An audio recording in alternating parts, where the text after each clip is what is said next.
Fade के मेंबरान बार बार इसी चीज़ पर फोकस कर रहे हैं कि इन्फ्लेशन कम नहीं हो रही, जिसकी वजह से पॉलिसी को होल्ड रखना पड़ेगा, यानी कि इंटरेस्ट रेट को बरकरार रखना पड़ेगा।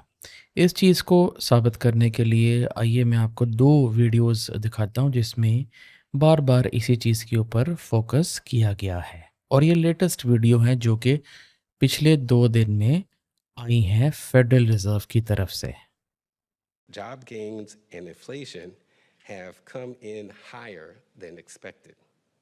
The economy added an average of 276,000 non-farm jobs per month in the 3 months through March, a faster pace than we have seen since last March.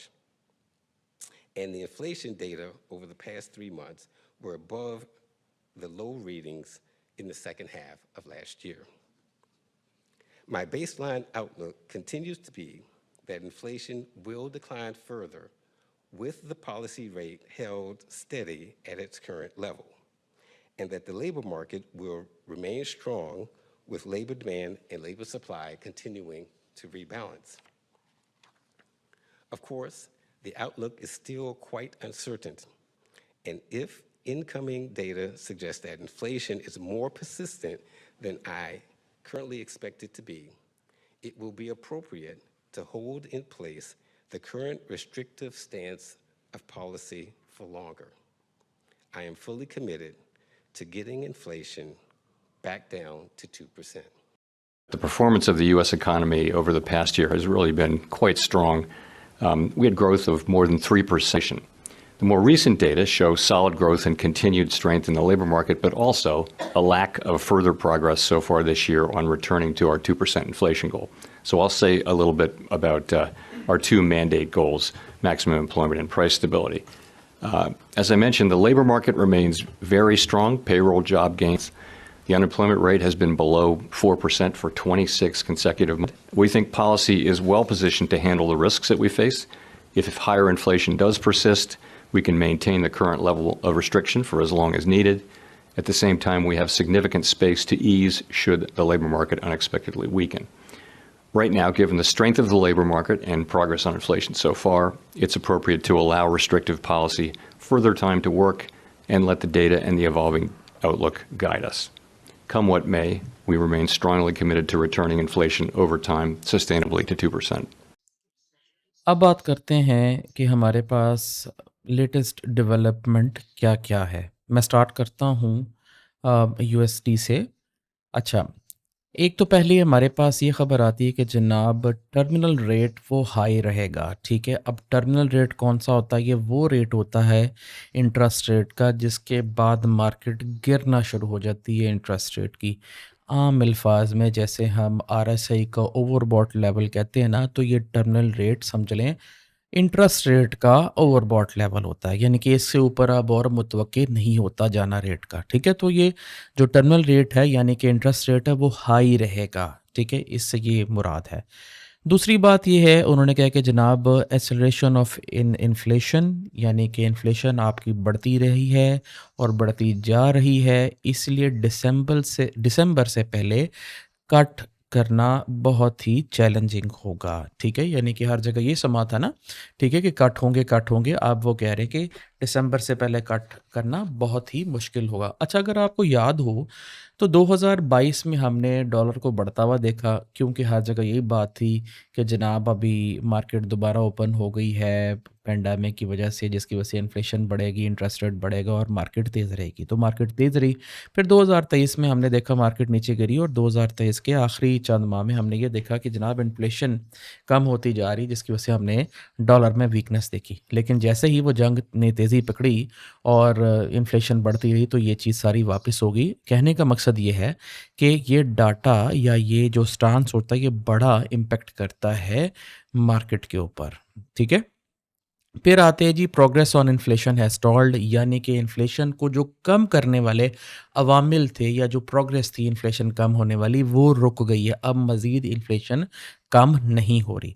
अब जब इन्फ्लेशन मज़ीद कम नहीं हो रही, तो इसका मतलब ये है कि इंटरेस्ट रेट वो कैसे कम करेंगे, ठीक है, अगर इन्फ्लेशन कम नहीं हो रही और इंटरेस्ट रेट कम करती है दैट मीन्स इन्फ्लेशन तो भागना शुरू हो जाएगी एंड देन वो केओस वाला सिनेरियो आ जाएगा। ठीक है, अच्छा फिर बात करते हैं जनाब rate cut for June September is absent, यानी कि अब ये जून या सितंबर वाले रेट कट वाली जो खबरें थी ना वो बिल्कुल एब्सेंट हो गई, अब उनकी कोई वक़्त नहीं रही क्योंकि इन्फ्लेशन बढ़ रही है। ठीक है, और उसके ऊपर जो इन्फ्लेशन कम करने वाली प्रोग्रेस थी वो बिल्कुल ही स्टॉल हो गई है। ठीक है, अब टर्मिनल रेट वही रेट यानी कि जो हाईएस्ट लेवल है, पहले टर्मिनल रेट की वैल्यू बताई गई थी वो 3% से 3.25% होगी, लेकिन अब उसे बढ़ा के कह दिया है कि 3.5 से 3.75% होगी। ठीक है, ये टर्मिनल रेट रखा जाएगा। अब ये कट कटा के अगर इंटरेस्ट रेट कट होते हैं उसके बाद ये रेट आएगा 3.5 या 3.75। ठीक है, अभी तो वो 5 की कैटेगरी में ना, 5 और 4 या 5 की कैटेगरी में, तो ये कट कटा के बिल्कुल जितने रेट कह रहे हैं ना कि हमने कट कर देने उसे काट के भी ये वाला 3.5 या 3.75 रहेगा। ठीक है, ये होता है अगर तो कटते हैं, अगर नहीं होते तो मौजूदा रेट रहेगा, वरना कट कटा के ये वाला रेट रिजल्ट ये रहेगा। देन हम बात करते हैं जी क्रॉस एसेट रिसर्च वालों ने क्या बात की है। उन्होंने कहा कि जनाब जो weaker confidence in on inflation है, यानी कि जो इन्फ्लेशन कम होने वाली बात थी ना, एक कॉन्फिडेंस था कि इन्फ्लेशन काबू में है, वो अब एक किस्म का कॉन्फिडेंस उनका कम हो गया है। एक्सपेक्ट्स नो कट इन 2024, ये भी कोई कट नहीं देख रहे 2024 में। ठीक है, आपको याद होगा दिसंबर में इन्फ्लेशन जब कम होती जा रही थी लास्ट 6 माह में 2023 के, तो हर जगह खबरें इन्फ्लेशन कम इन्फ्लेशन कम इन्फ्लेशन कम, जिसकी वजह से कट हो जानी और डॉलर वीकनेस की तरफ जा रहा था। मैं उस टाइम भी कह रहा था कि जनाब फेड ने इसको ट्रांजिटरी कहा है, तो आप किस तरह इसके ऊपर अपने जो है ना वो ज़ोर डाल के कह सकते हैं बात। अल्हम्दुलिल्लाह अल्लाह ने वो बात पूरी की मेरी, और वो बात आप लोगों के सामने आ गई, क्योंकि देखो फंडामेंटल्स के ऊपर आपकी ग्रिप हो तो आप इन बातों को समझ सकते हैं। ठीक है, अच्छा इसके बाद 2024 की कोर इन्फ्लेशन जो है ना जो एक्सपेक्टेड है वो है 4.5%। ठीक है, जबकि 2H2023 यानी कि सेकेंड हाफ 2023 का वो 3.2% थी।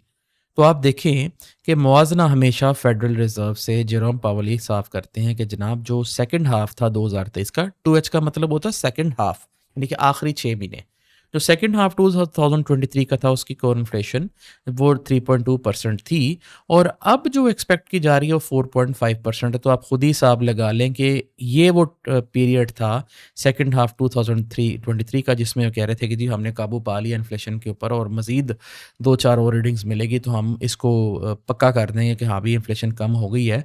तो उस पूरे स्केल को जब मुआजना करते हैं तो अब हम तो बहुत ऊपर हैं, 4.5% पर हैं। दैट मीन्स अभी इन्फ्लेशन के ऊपर कोई काम नहीं हो रहा, प्रोग्रेस नहीं हो रही, जैसे कि यहाँ पर बताया गया है। ठीक होगी बात। अच्छा, अब आ जाते हैं पॉलिसी डाइवर्जेंस के बारे में। पॉलिसी डाइवर्जेंस में ये आता है कि यूएस की जो फर्म इन्फ्लेशन है, यानी कि इन्फ्लेशन अभी मॉडरेट लेवल पे है, ठीक है, और साथ ही ईसीबी का डॉविश नैरेटिव, ईसीबी का नैरेटिव अभी डॉविश है, उनकी तरफ से कोई अच्छी खबर नहीं आ रही, इस वजह से यूरो यूएसडी डाउन होगा, एंड देन किसी हद तक हम ये पाउंड यूएसडी के लिए भी देख सकते हैं। ठीक है, अच्छा इसके बाद हम डाटा की बात करें कि यार इतनी सारी खिचड़ी पकड़ी तो डाटा बोल क्या रहा है। जीडीपी जनाब यूएस का 3.4% है, ये सबसे ज़्यादा है अभी फ़िलहाल G10 में। ठीक है, फिर रिटेल सेल्स -0.3% थे पहले, ये लेटेस्ट जो प्रिंट था ना पिछला वाला, अब रिटेल सेल आया 0.7%, यानी कि देखो माइनस से अचानक ही प्लस टेरिटरी में आ गए। ठीक है, ये भी एक रोबस्ट प्रिंट था। फिर आईएसएम पीएमआई वो भी 50.30 आ गया, यानी कि आप 50 के ऊपर आ गया, मींस वो कॉन्ट्रैक्शन पीरियड से एक्सपेंशन पीरियड में आ गया। 50 से ऊपर मतलब ठीक सब कुछ। इन्फ्लेशन 3.5% है, वही बात हुई कि इन्फ्लेशन की जब हम बात करें कि इट इज़ अबव एलिवेटेड। ठीक है, जब इन्फ्लेशन बढ़ी हुई है दैट मीन्स इंटरेस्ट रेट भी बढ़ता रहेगा, जो उन्होंने यहाँ पर बात की हुई है। ठीक है, इंटरेस्ट रेट भी बढ़ता रहेगा, दैट मीन्स इन्वेस्टर हजरात फिर आएंगे इसमें। ठीक है, तो ये भी एक स्ट्रेंथ की तरफ बात जाती है, और कोर सीपीआई 0.4% है। तो ये सारी जो चीज़ें हैं, ये डाटा यूएस का एक स्ट्रेंथ की तरफ ही जा रहा है।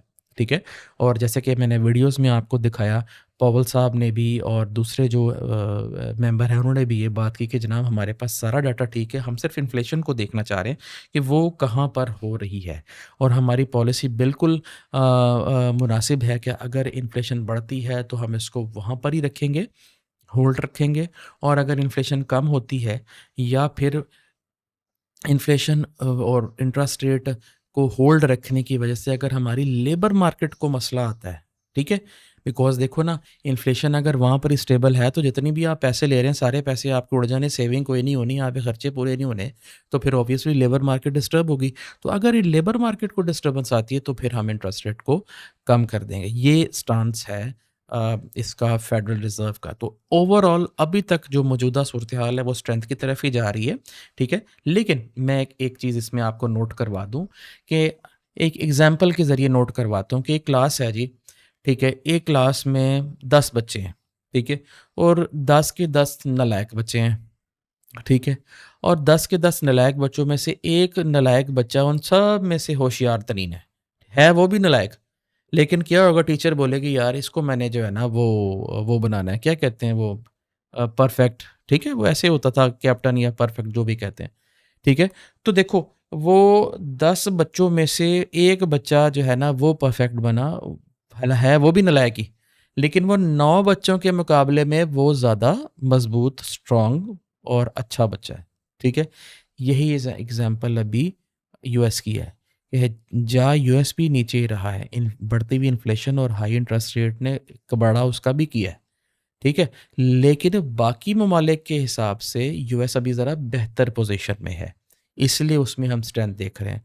आई होप आपको अब समझ आ रही होगी। अच्छा, अब ये क्यों बेहतर, क्यों मैंने ये एग्जांपल दी है कि यूएस जो है ना वो 9 बच्चों से हट के एक 10वां बच्चा है स्ट्रेंथ वाला। उसकी रीज़न ये है कि अगर आप रियल यील्ड्स को देखें तो रियल यील्ड्स मुसलसल गिरती जा रही हैं, ठीक है। अब रियल यील्ड्स क्या होते हैं, आपका nominal interest rate minus the inflation, तो आपका रियल यील्ड बन जाता है, या रियल इंटरेस्ट रेट बन जाता है, सॉरी गलत मैंने कह दिया, कि जो आपका रियल इंटरेस्ट रेट है वो उसका फार्मूला ये होता है कि जी जनाब nominal interest rate minus minus inflation, तो वो आपका रियल इंटरेस्ट रेट बन जाता है। अब जब रियल इंटरेस्ट रेट आपका गिरता जा रहा है तो लोगों को पता है कि जनाब ये वाला जो इंटरेस्ट रेट ये जो हमें शो हो रहे हैं ये सिर्फ किताबी कीड़े वाले इंटरेस्ट रेट है, हमने इसके ऊपर नहीं जाना, हमने रियल इंटरेस्ट रेट देना जो इन्फ्लेशन एडजस्टेड हो, ठीक है। अच्छा, जब वो देखते हैं तो वो मुसलसल गिरता जा रहा है, जिसकी वजह से लोग फिर गोल्ड में जा रहे हैं और दूसरे एसेट्स में जा रहे हैं, ठीक है। ये एक रीज़न है कि मार्केट किस तरह से इवॉल्व कर रही है, और मैं बार बार आपको यही चीज़ें समझाता हूँ कि भाई फंडामेंटल्स के ऊपर ध्यान दें एंड देन अपनी ट्रेड के ऊपर फोकस करें, ठीक है। इसकी एक रीज़न ये भी है कि आपने देखा होगा कि टेक्निकल सिर्फ एंट्री और एग्जिट के लिए होती है, ठीक है, लेकिन जो लोग इस चीज़ को नहीं मानते, तो आप लोग मुझे अब बता दो गोल्ड कितना भागता जा रहा है, पूरी हिस्ट्री का हाईएस्ट लेवल उसने ब्रेक कर दिया। अब किधर गया है सारा वो जो है ना सपोर्ट रेजिस्टेंस और वो फेयर वैल्यू गैप्स और राइट लेफ्ट जितनी भी चीज़ें हैं सारी, जो भी लटरम पटरम हर चीज़ है, किधर गई वो सारी चीज़ें, ठीक है ना। सिर्फ फंडामेंटल्स मार्केट में जो है वो इंटरेक्ट करते हैं और टेक्निकल्स एंट्री और एग्जिट के लिए। कल मैं आपके भाई को अल्लाह ने ये एजाज़ दिया था कि मैं एसटी की कॉन्फ्रेंस में बाकायदा तौर पर जो है ना शिरकत के लिए मुझे बुलाया गया था और मैंने उसको अटेंड किया था ऑनलाइन, ठीक है। तो उसमें यकीन मानिए सारा फोकस एआई डेवलपमेंट के ऊपर था और एआई ट्रेडिंग के ऊपर था और फंडामेंटल्स के ऊपर था। मुझे शातिर नादरी कोई वहाँ पर बंदा या उसकी प्रेजेंटेशन 9 घंटे में से नज़र आई हो जिसने कहा हो कि जनाब हम टेक्निकल एक्सपेक्ट के ऊपर 100% ट्रेडिंग करते हैं, यकीन मानिए, ठीक है। और मैं कोशिश करूँगा, मैंने वहाँ पर नोट लिख दिया था कि इस पूरी कॉन्फ्रेंस की मीटिंग को पब्लिक किया जाए, ठीक है, तो ताकि बाकी मेंबरान भी इसको देख सकें या फिर जो नॉर्मल अवाम नास है उसको देख सकें। तो कहने का मकसद है कि ये वो चीज़ें जो छुपाई जाती हैं लोगों के नॉर्मल ट्रेडर्स की नज़र से, लेकिन हम जैसे जो अल्लाह ने जिनको इज़्ज़त बख्शी है, मैं इधर इस लेवल पे बैठा हूँ, तो हमारे सामने तो ये चीज़ खुल के आ जाती है। तो मैंने वही आपको बताने की कोशिश की है हमेशा कि भाई फंडामेंटल्स के ऊपर अपना ध्यान रखें रेदर देन टेक्निकल्स के रोक पर रखें, लेकिन फंडामेंटली जो आपको रास्ता नज़र आता है उसको टेक्निकल में देख लें, ठीक है। तो ये ज़्यादा आपके लिए बेटर होगा, ठीक है। अपना ख्याल रखिएगा, मैं दोबारा आपके सामने हाजिर होऊंगा इंशाल्लाह जो है ना और वीडियोस के साथ, ठीक है। अपना ख्याल रखिएगा। अस्सलाम वालेकुम।